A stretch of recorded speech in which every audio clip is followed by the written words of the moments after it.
Epic versus Apple, what's going to happen next? On this topic, we got two amazing guests discussing. So, returning guests from 12 hours before when we recorded our last podcast, Eric Sufert, founder of Mobile Dev Memo, and a growth expert. Is that a correct way, or media strategist?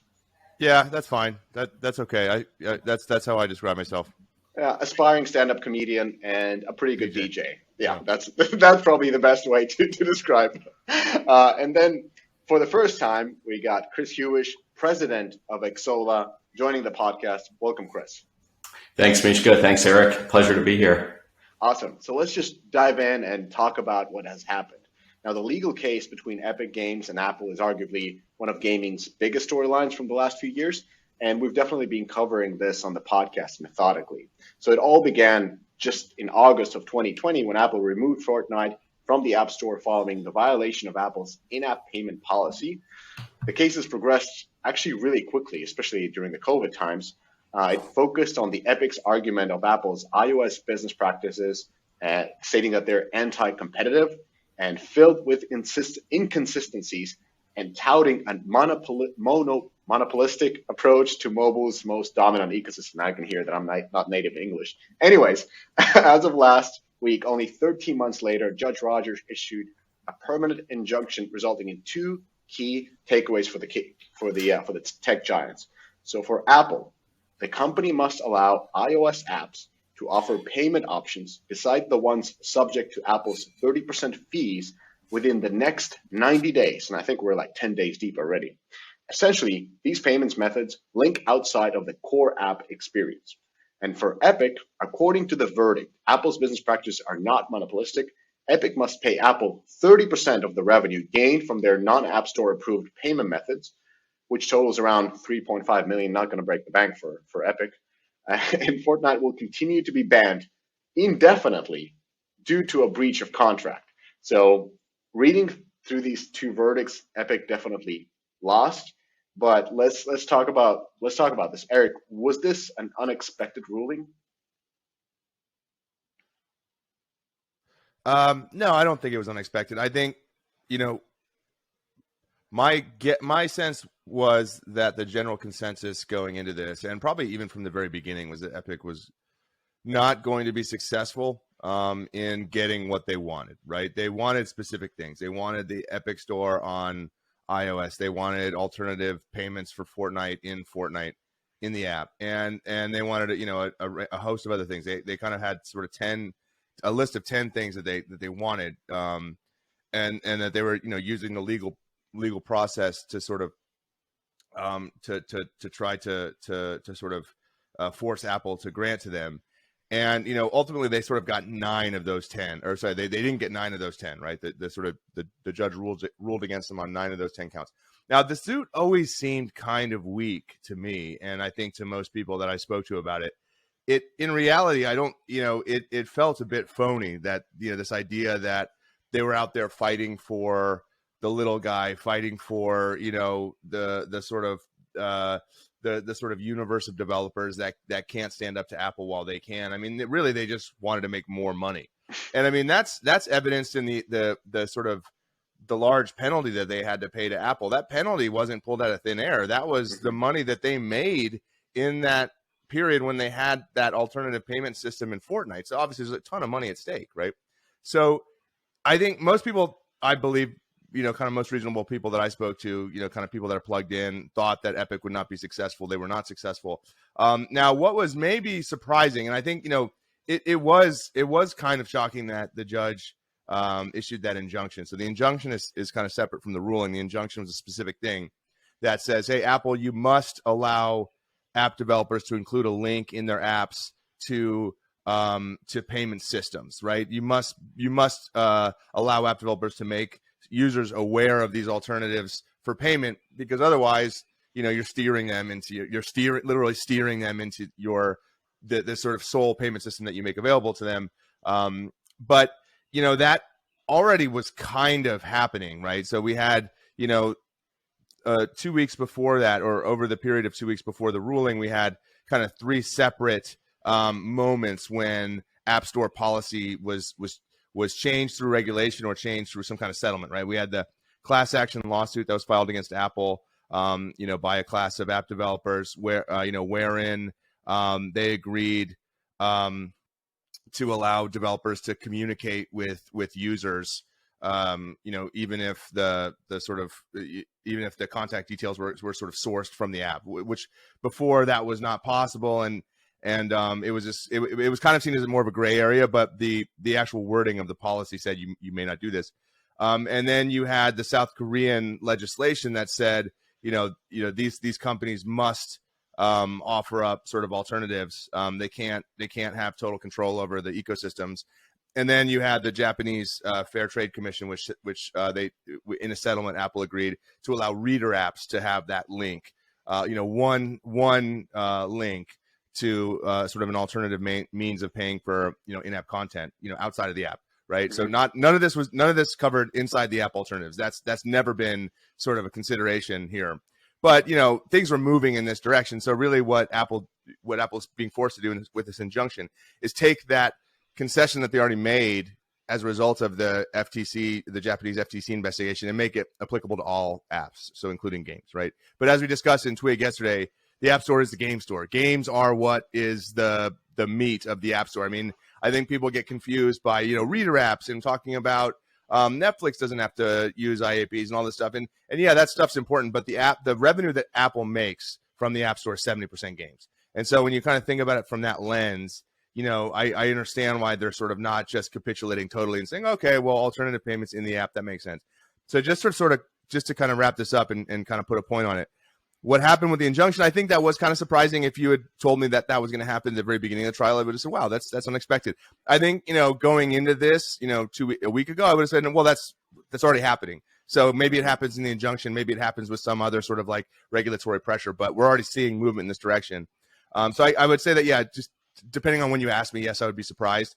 But what has happened now is that people can link to alternative payment methods that don't exist in the app, right? So we're not talking about anything in the app. There's no possibility to put alternative payments in the app. It's all out of app, and now developers can link to that from within the app and make users aware that they exist. And Chris, I mean, Exola must be really, really happy with this decision, because big part of your solution is offering those different payment systems outside the existing mobile ecosystem, correct? Yeah, absolutely. We're very happy with this decision. It's something we've been discussing and planning for quite some time. And you may not know this, but we actually, Exola handled payments for Epic when they had a standalone APK for Fortnite on Android. So we've been doing this from the beginning, and we're now helping actually some really big companies leverage this decision to their advantage.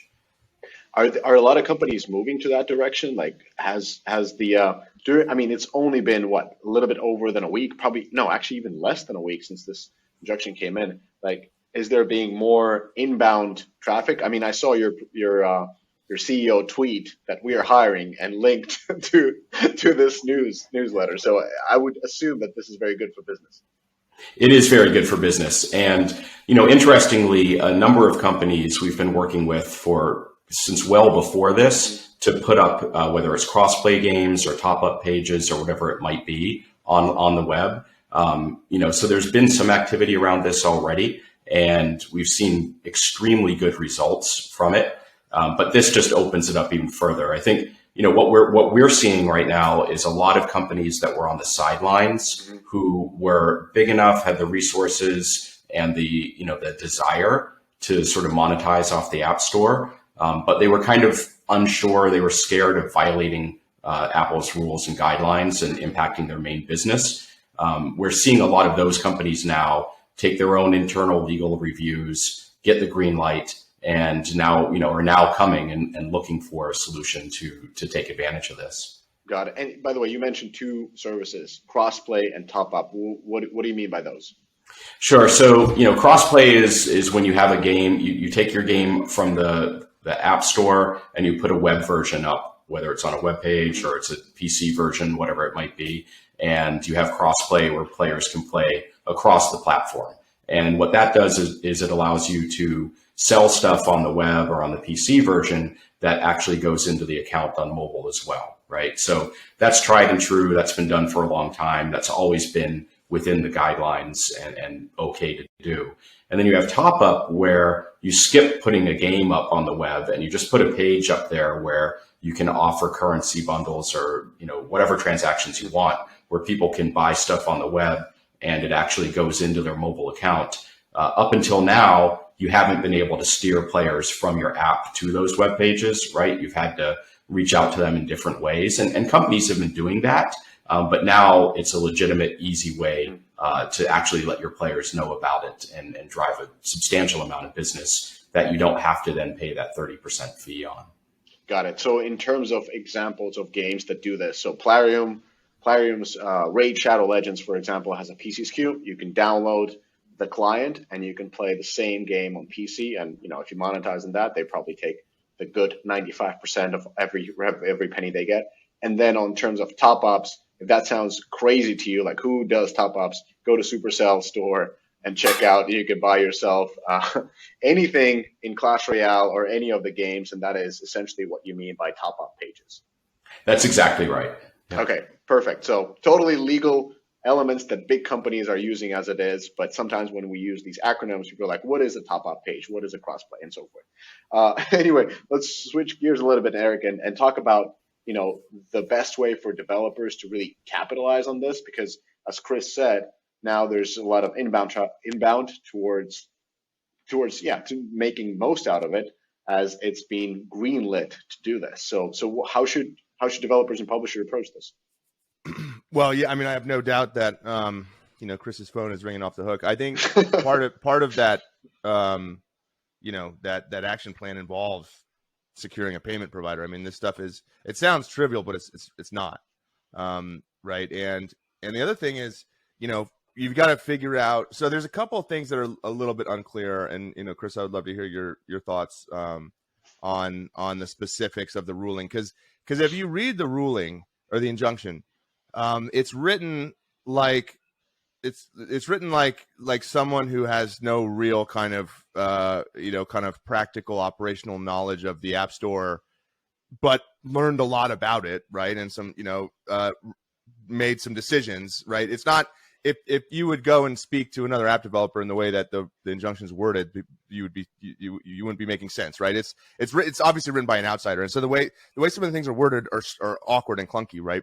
So the injunction specifically says that, you can include a link, or Apple can interfere with, the link or metadata buttons that lead to some sort of alternative payment system. Now, there's no real clarity there on what that means, right? So there's a couple, and I mean, some questions that have come up in the mobile dev memo Slack are like, one, okay, well, can that be a WebKit view?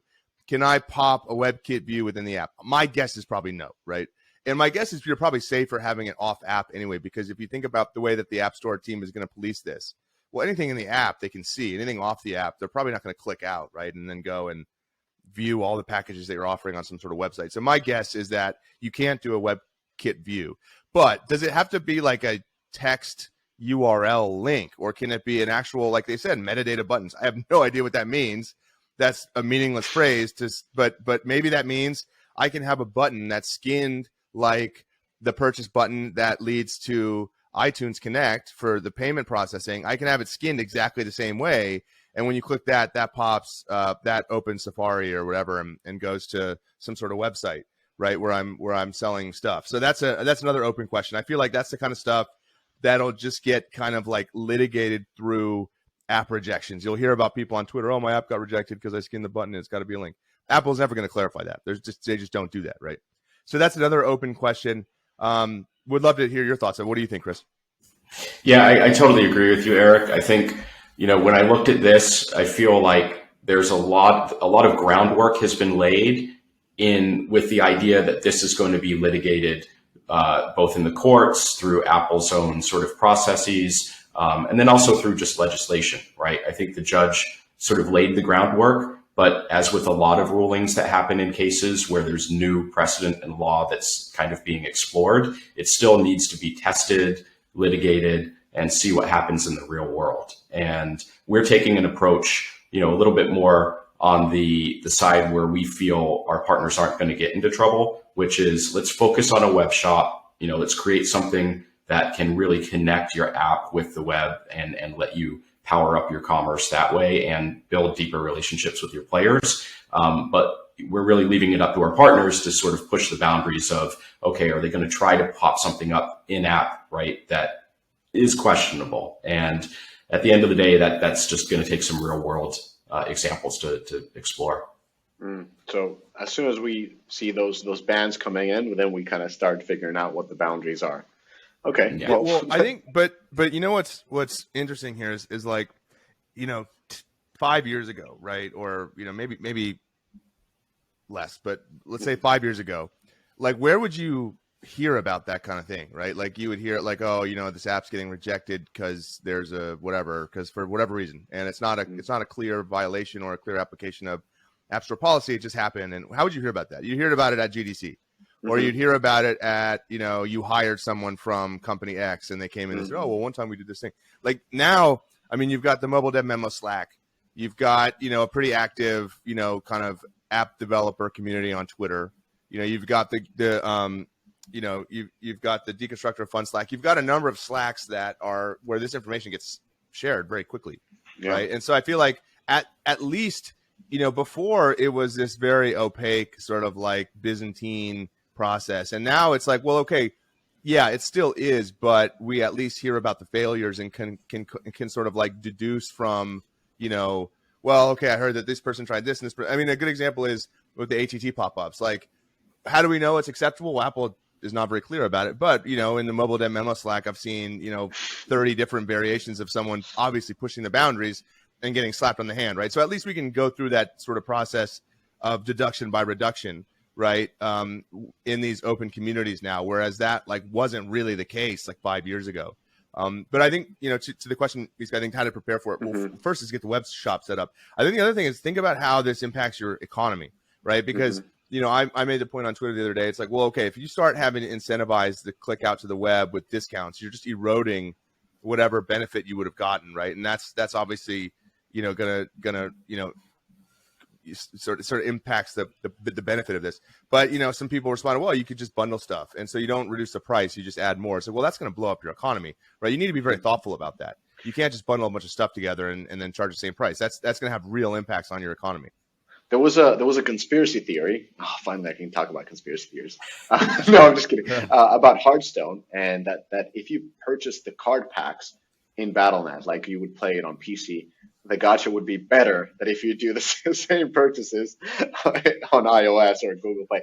Like, this is a total conspiracy theory, but at least I saw that oftentimes. And if I would have been buying card packs, I'm like, it's going to be just a little bit of a better drop if I pay the same amount of money, but in the PC SKU. So just saying, that could be the best strategy if you have gacha in your game, to kind of just incept that in Reddit, that there might be better drops. but anyway, that's a good conspiracy theory. Yeah. I mean, I love a good conspiracy theory. I actually bought into that on Apex Legends, my game, where I'm like, all right, if you buy the battle pass, you get a little bit better of a matchmaking. Yeah. But no, I'm not saying that's the case. Just a joke. Just a conspiracy theory. I mean, I spend my money, but no, look. I think when it comes to the economy, there's a couple of things that people should start to think about. Not just rushing to, oh, great, we can offer better discounts, off of the app on the web. Instead, look at it as, and we're seeing this from our own data from partners that we have already been working with for a year now. We're running web shops.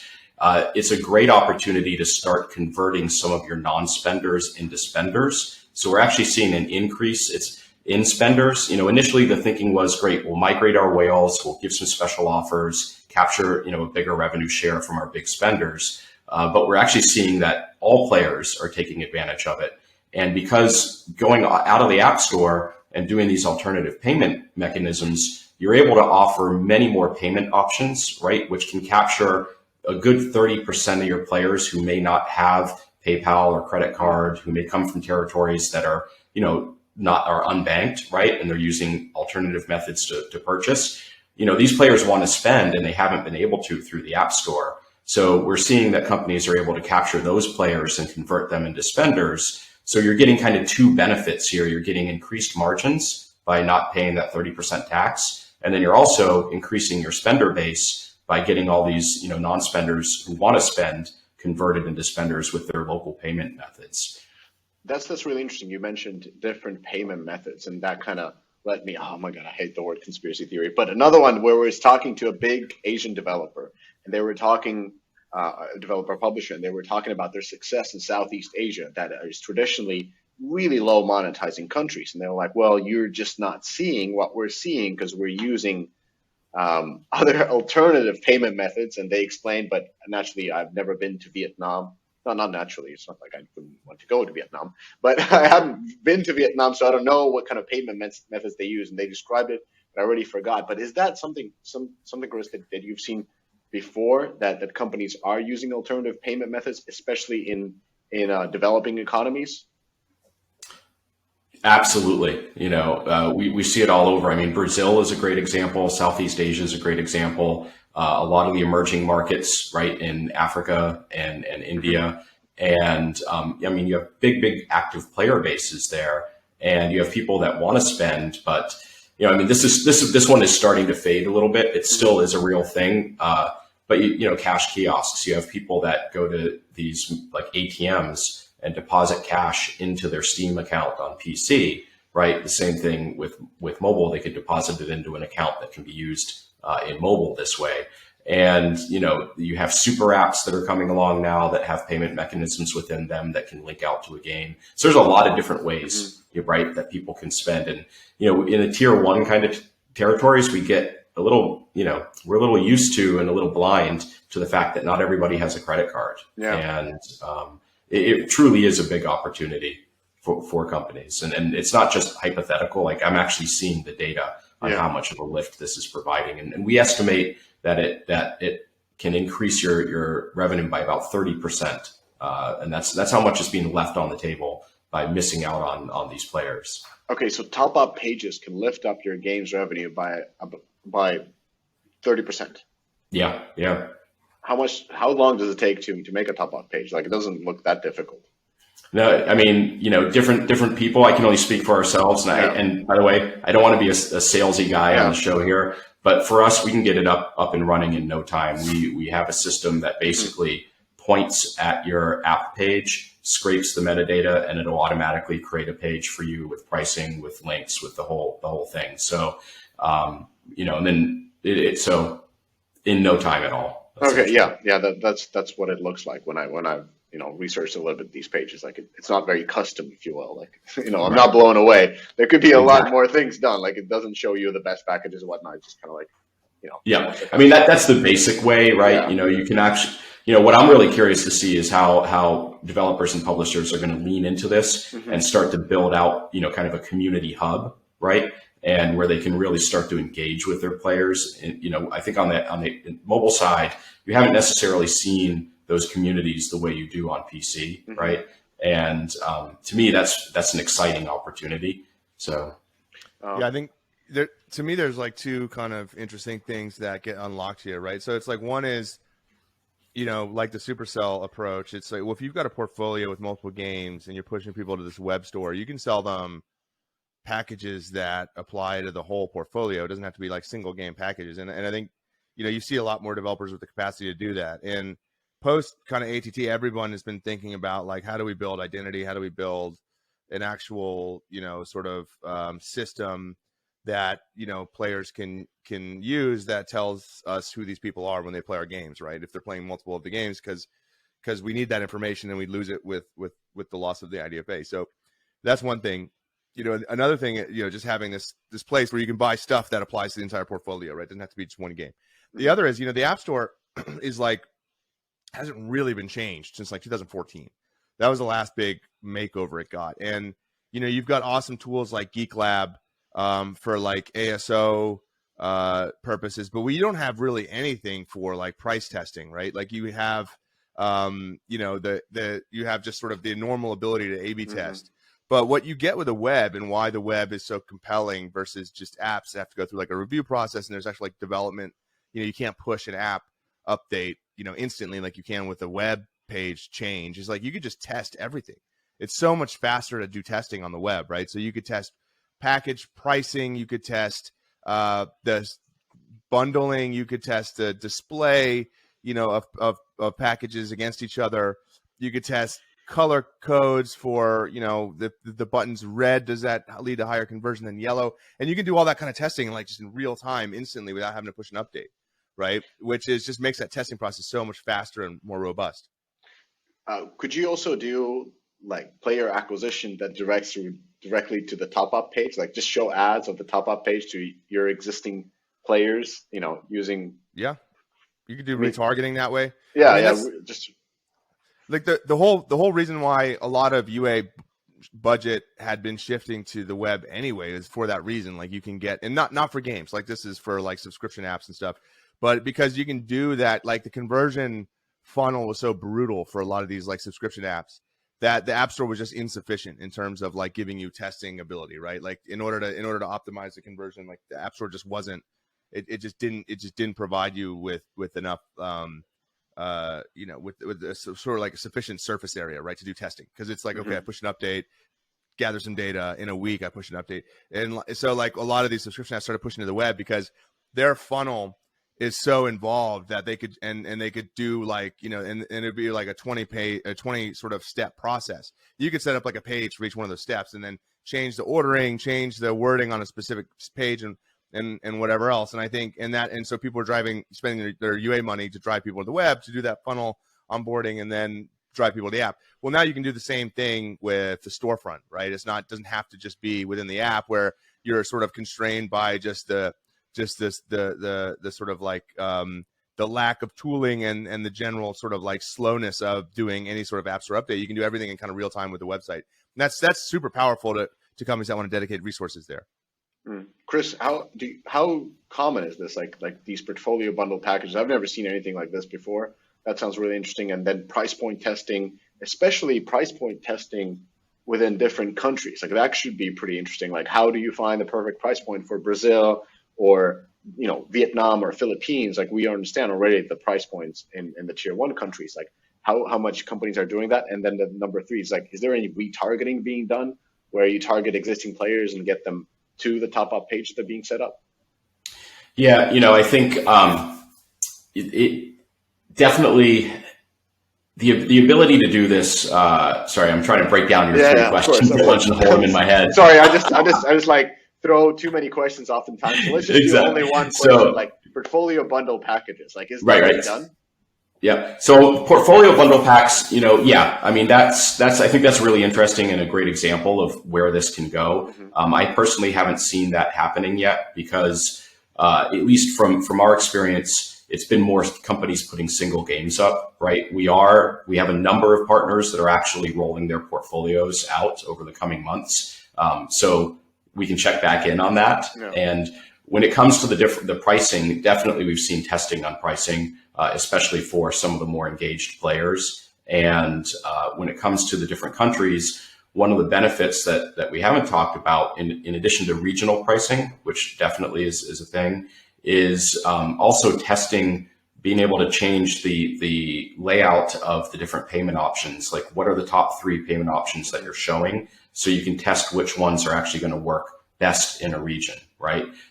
So not only can you test pricing, but you can test which of the payment options for that region are the most engaged for gamers, right? So, I think there's so many ways that you can benefit from this. And then we haven't even talked about some of the real, sort of advanced web commerce type of behaviors like behavioral pricing, right? Getting to know the player and offering different pricing based upon the player's spend history, with yourself and your portfolio. So there's a lot of opportunity here. Some of it's already being done, but most of it is white space to be leaned into. For sure. I mean, the portfolio bundle packages sound really interesting. They should call that the Sufert package since you really came up with that. So that's the new product. Like get cross promotion. People are doing that. I think that's already happening. Yeah. But yeah, okay. So let's move forward and let's talk about like what was before, because I mean, this is like we've discussed, this is nothing new. It's just more accepted right now because the Spotify's and Netflix's and other subscription services, they were able to monetize outside iOS, outside Google Play before. And my question is like, why wasn't this done by gaming companies? Like I think Sufert, you wrote something about this. Would you like to kick it off? move to Chris? Yeah, I mean, it's not like there's a couple of things, right? I mean, first of all, with the game, for the most part, they monetize via IAPs, right? And so that's like an in the moment thing, and any kind of friction there is going to be a little bit disruptive, right? I think the other thing is it hasn't really been that long that we've had these kind of iconic brand driven games companies, right? So Supercell was doing this, Fortnite was doing this, Roblox does this, right? I mean, all those companies were doing this. But I think if you get to that point where and I do think there's probably like, I don't know, if you think about the universe of companies that can probably do this to like great effect and really transform their business, it's probably not that many, but they're the biggest. And so it's a meaningful portion of like the sort of, again, I was talking about the games app, the app store is a game store. It's probably a meaningful chunk of that revenue. But I think, as we get more and more of these games, like this is only going to get more and more relevant, right? So like, a Supercell doing this, that makes total sense. Like a Flappy Bird doing this, no one's going to click out, right? Yeah. So I think, you've just got, it's a stratified market, and there's like people that can do this and people that can't. If you think about the second order effects of this, you start to see companies that see an opportunity to build unified storefronts across all the properties, across all their platforms, right? And a couple months ago, I wrote this like kind of 3-part series about the future of mobile content platforms. And I made the argument that like you won't think about the platform as one-to-one related to the hardware form factor. You'll think about the platform as this sort of cloud source of content that you can connect to via any hardware form factor. I can connect via my desktop, I can connect via my phone, I can connect via my tablet, because that's what consumers are starting to demand. No one thinks about, oh, the iPhone is where I watch Disney Plus. No. I watch Disney Plus on my TV. I watch it on my phone. I watch it on my tablet. I can watch it on my desktop, and that's what people are demanding. Well, that unified storefront is a big part of that, right? And now that this is now that I can within my app link to that, it just makes progress in that direction a lot smoother and probably accelerates it. Chris, what's your take on this? Like what? Like I mean, because it's not like Solo launched last week. Like you've been doing this for a while. Like how was it done before, and can you speak on that? Yeah, definitely. And yeah, to that note, we've been around 16 years. Yeah. And when you look at Spotify, Netflix, companies like those, as Eric pointed out, they already had a strong presence, or they have a strong presence beyond just mobile, right? They're not viewed as just a mobile product, and they have a great web presence. Their content is consumed all over the place, right? It's not just consumed on the one piece of hardware. So that really allowed them to engage with their users off platform really easily.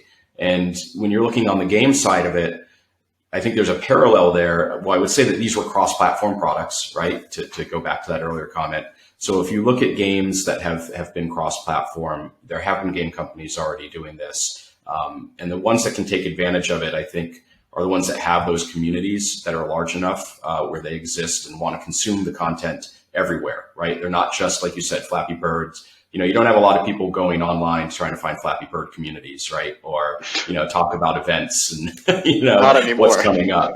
But you do in other games, right? Supercell, obviously, their games, Nexters with Hero Wars, these are all examples of people that have a big enough game and community that the community is engaging content everywhere. So it makes it a lot easier to hit them up on the web because they're already over there. And, it's been surprising, honestly, that more developers haven't done this. I think it's an opportunity that there's a lot of upside with little downside, little upfront cost. And now we're going to see more of it.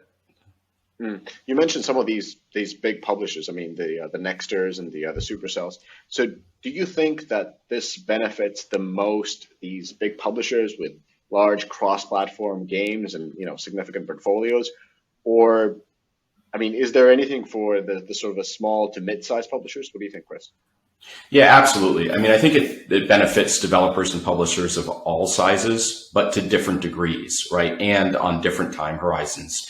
I think from our perspective, the common benefit relates to developers finally being able to create a bridge between their apps and their presence on the web, and where they can do all of their commerce, they can work their community, and they can market their apps in ways that they haven't been able to do before, as Eric had kind of mentioned. And basically, it's a great opportunity for mobile devs to earn significantly more money and develop those deeper relationships with their players through the data that they're going to be have access to that they wouldn't before. And, but all of this does require resources and bandwidth, right?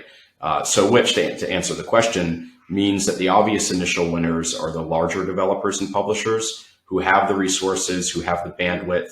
And by that, I mean they have team members, right, who can actually do the work to take advantage of this. And that's something, as I said before, we've been doing for a while. And, what we're seeing with some of these, when they do it right, we're actually seeing revenue bumps that are upwards of 40%, right, coming out of this for a lot of the big companies. And this has all been done under the current sort of restrictive and now illegal anti-steering practices. And these are the enterprise companies, right, that we're talking about, and they can drive traffic back and forth. But when you have asked about the mid-sized and smaller devs, and they can benefit as well, right? This isn't just, I think the immediate opportunity, and I'll look away from my notes here and just talk about it. Of course. The immediate opportunity is obviously the big ones who can move quickly. But smaller devs, they can definitely benefit from this, right? They can, it's an area I want to see evolve, but the tools are out there where they can act just like a big company and they can get their presence up on the web very easily at low cost. And they can start to operate outside of the platforms. And the parallel I'll make here is, we've been doing this on PC for quite a while, and we've seen a lot of indie devs who would be like, small mobile devs who have seen success by operating outside of the App Store, off of Steam. Some of them are off Steam completely, like Battle State games with Escape from Tarkov. Mm-hmm. That's an indie dev that's having AAA success, and they're not even on the platform. They're doing it all just straight from the web on their own. So, they're doing that because they're able to work directly with the community. They have very unique sort of pre-order packs that they're selling. So, there is opportunity for the small devs. My biggest question is just, do they have the resources internally, the people to take advantage of it, right? And so tools are there. Yes. Right? So basically, the question is like, how do you drive? I mean, is the question like, how do you drive traffic to your the top op pages or your cross play games, or what's the challenge for the small ones? Yeah, I think that's definitely it, right? The big companies can spend, right? They can buy ads to drive traffic over there. They can reach out to their database that they already have of users, right, that they've been gathering. For the small devs, they're going to have to take a page out of kind of the indie PC side of it, where you're building your community, you're engaging, you're getting out there talking about your game much more, you're getting into the forums, right? You're just becoming a salesman for your game, right? And being very social about it, involving your players more, in what you're doing. To Eric's point of A/B testing, now you can invite your players to come and help you A/B test, right? So it's a little bit more of that being social, build your community aspect that maybe we haven't seen in mobile before. Yeah, I think it's interesting because we've seen the rise of Discord as a sort of like a de facto forum for a lot of this. Reddit has been huge as a forum instead of like these old school like web-based forums. Like you see Discords and Reddits, and then the third one is influencers. Like there's plenty of influencers that are playing your game, and I think there's a way to sort of use those channels to drive then traffic to not to go to your app and purchase, but actually purchase from your own top up pages. Yeah, 100%. My son is a huge fan of Bloons TD6, and he's watching, Sunday and some of the other influencers play that all the time. So case in point. Yeah. If there's discount codes, then those influencers can kind of, push those, because now you can do that. If you have your own pages, it's just like Instagram influencers selling, diet pills, like minus 10% off from your next card pack when you use, I don't know, code word. I don't know. Anyways, so let's move on from the diet pills. Like, Eric, what do you think is going to be the effect on the app ecosystem as a whole? Like, because this is it. When this news originally broke, a lot of people were sharing on the mobile dev memo Slack, on the OF Slack. There was a lot of conversation like, wow, this is big. Is this big? Or like, what's going on? It's big. I think it's big in the sense that, things are moving in that direction. And this is like one more, it's just kind of one more domino to fall. I think, I think companies will make use of this. They will make money on this. It'll be important to them. I think what I see as like the more sort of disruptive change will be, and the inevitable change is Apple is just going to have to offer in-app alternatives. Like this is going to have to happen. And I think, we talked about it in Twig yesterday. My sense is they have like an accountant or like a team who's just saying, okay, we know that this is eventually, we're going to have to get to that point eventually. Let's resist it as much as we can, because if we can delay it by 12 months, we make this much more money. If we can delay it by 18 months, we make this much more money. And so really it's just a matter of like the preserving that revenue for as long as they can. But I think everyone sees that that's the end point here. And so that to me will be the really big moment. But, this is still an important change. And I think, I imagine that, every developer, and I certainly, speak to a lot of them who have started this process, but every developer is looking into this, right? And because it just makes sense. It's a no-brainer. Why would you not do this? It makes zero sense to not do this. Oh, well, that's a crazy ad for Xsola. So Chris, what do you think? Will Google follow suit? Will Google follow suit? Yes. Yeah, I do. Interestingly, Google's already been working on some things to make it easier for third-party app stores, right, to operate kind of on par with Google Play. So I think Google's definitely thinking about this. They've always had a little bit more of an open-minded approach, obviously, to their ecosystem. Last year, in fact, Google had said that, and to quote, some developers have given us feedback on how we can make the user experience for installing another app store on the device even better.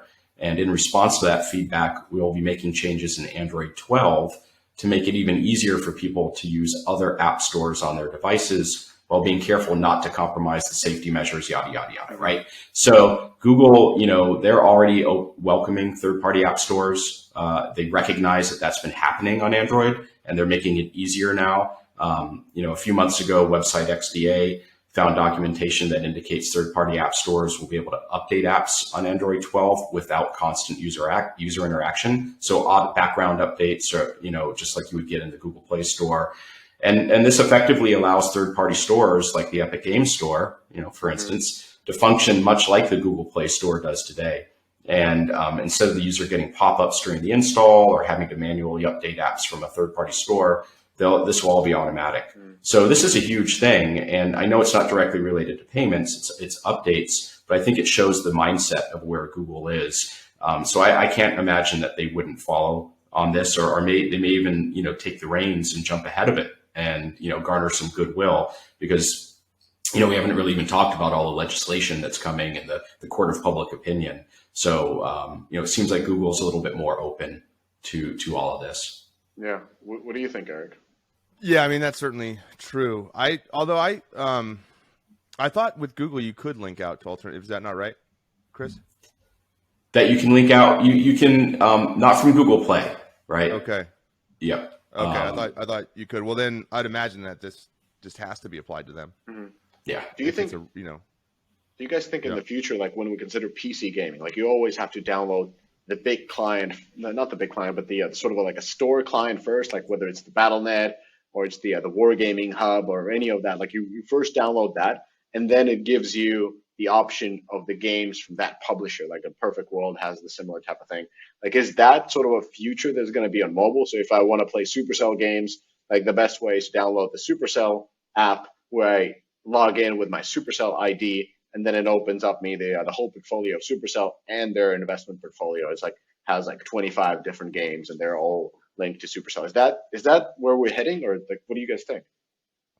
I don't think so. I mean, that would violate the no app stores in the App Store rule. Mm-hmm. I mean, if they allow alternative app stores, if Apple does, then maybe.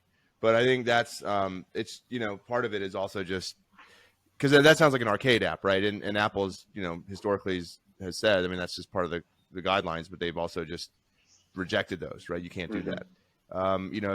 If they're forced to allow alternative app stores, and maybe, but I mean, and alternative app stores are available on Android, and no one really does that. I don't think that's like I think it's a harder marketing prop, like a harder sort of direct response advertising proposition, and also like It's just that's not consistent with how people consume content on mobile right now. So maybe that changes over time. But like, if that was a thing, I think you'd see it on Android, and you just don't. Yeah, okay. I was just thinking because that's always an interesting way to interact with PC games, where you have to go through their own kind of store page before you get into the game. They show you a couple of ads, everything that is going on while it downloads the update to a client, and you're in the view of that publisher window, and it tries to cross promote and sell different kind of packages. So seems like a missed opportunity on mobile, but I understand it's just not allowed, at least not on iOS. All right. Cool. Last part. Yeah, Chris, you wanted to? Actually, I do want to clarify. Sorry, on Google Play, you can reference third-party payments, right, and all of that. Sorry, I was talking about just embedded in itself, but you can on Google Play you can link out and reference these other payment methods. Right. Yeah, that's what I was talking about, which is the link. Yep. Right. Yep. Perfect. All right, let's move on to the last piece, and that is, Epic's intent behind the whole suit was to prove that Apple was in violation of the antitrust laws, and they did not achieve that. So do you think that Epic will continue this pursuit? And, after all, Apple sees this as a win. Epic sees this as a loss. I don't think neither of the Tims is very happy to lose. Both look to be pretty much winners. So where is this heading? Eric, do you want to start? Yeah, I mean, I think what my sense is that Epic knew this was not like a winnable lawsuit, but they just wanted to like move the conversation forward, and in a very public way that shed a big, spotlight on Apple's practices, and they accomplished that. I mean, they got a ton of documents pushed out into the sort of mainstream press, right, via Discovery, and in a way that, there's the Apple, or there's a Spotify versus Apple, kind of suit that is ongoing or that actually like was sort of ruled on in the EU. They just haven't sort of issued sort of like a set of remedies yet. But I guess in that suit, it just, someone was explaining to me on Twitter. I don't understand the specifics of it. I'm not a lawyer, but they weren't allowed to push those Discovery docs into the public view. It was, I guess privately litigated or whatever. Because it went to the EU. So we didn't get to learn anything in that suit. It all happened behind closed doors. And this one, we got to learn a lot, right? I mean, every week there was a, sort of new set of emails that were getting published, and it was very interesting. and going back to to Steve Jobs, right? Yeah. My favorite was the one where Tim Sweeney emailed, maybe Phil Schiller or something. And it was this long email. You should change your App Store practice, blah, blah, blah, blah. And like Tim Cook just, and I guess he received it too. And he just messaged like, is this the guy that came to one of our rehearsals for, I guess it was for WWDC? You didn't even know his name. But, that was funny. But we got to see all that stuff. And so that's really, I think, the major achievement of this is just like, hey, The Verge and Wall Street Journal and New York Times published about this, 5 times each. And now consumers are like, wait a minute, I didn't know the App Store worked like that. I thought I just downloaded apps and whatever. So I think that was the major achievement here. I don't think that they thought that they were going to sort of win any sort of like concrete concession for themselves. And they obviously had to pay some money, and they petitioned to get Fortnite put back on the store in Korea, South Korea, and they said no. So then they in terms of like ROI on this, it's probably pretty low, unless you take like a really broad view. But maybe they think about it differently than I do. They have a lot of money to spare. So what do you think, Chris? Yeah, I mean, I think, they'll definitely continue to fight it. Obviously, Tim has already said that. I know that there's mixed feelings, even at Epic, about is this a win or a loss? And at the end of the day, it helps all of us. Like you said, Discovery, we get to see what's going on. It actually opens up some of the abilities for devs to actually profit more and build better relationships with their players. But, what I'm kind of, I'm going to veer off a little bit into some real future think here. And Mishka, you love a good conspiracy theory. So,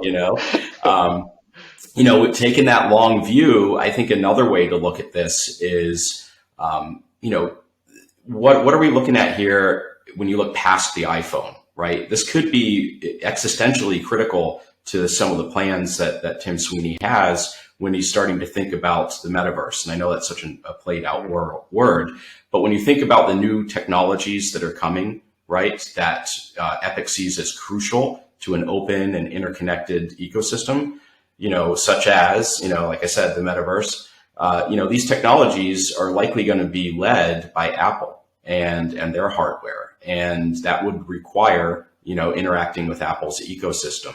And, in this context, I could see if that ecosystem is closed off, that it becomes a blocker to some of the sort of real future aspirations that Epic may have, beyond just games and apps on the App Store, but just content being consumed in this open metaverse kind of way. And if Apple, whether it's with their glasses or whatever it might be, right, is a leader in this, then I could really see why you would play a super long game to try to break that open, get them designated as a monopoly so that they can't find different ways to either control the data, put taxes on the ecosystem, whatever it might be, right? So, that's kind of your conspiracy theory, long view perspective to digest. Well, yeah, I mean, that's a great point. And like, I agree 100%. I mean, that's the battle that's being fought now, right? Is like Facebook and Apple. I mean, Facebook, for a long time has realized we got to own the hardware, and that's what they're doing, and that's what Apple's doing. And I think a lot of other, companies are going to throw their hat in the ring. I think one issue, and probably where Epic lost the most on this, is that they're in any antitrust case, you start with the definition of a market, and then you argue from that position. And neither company had their definition of the market accepted. And what the judge said was, no, the market we're talking about is mobile games transactions, right? And so, given that scoping, it's hard to it might be hard to extrapolate this out and say, well, this applies to the metaverse, right? Now, what I think, though, we are moving in that direction, but that's probably going to come about less from like lawsuits and individual companies sort of like battling each other, and more just like broader regulation. And we see that with the Open App Markets Act, right? I mean, that where they defined App Store was very broad and much broader than mobile app stores, right? And if that, I don't think that's going to pass, but I feel like that's a starting point. And if something like that does pass, and I made this point on Mobile Dev Memo, that is it's going to apply to the next generation of like big content platforms, right? It's not going to really apply, not in a practical way to mobile, because I think that's already that the sort of dynamics are in place there.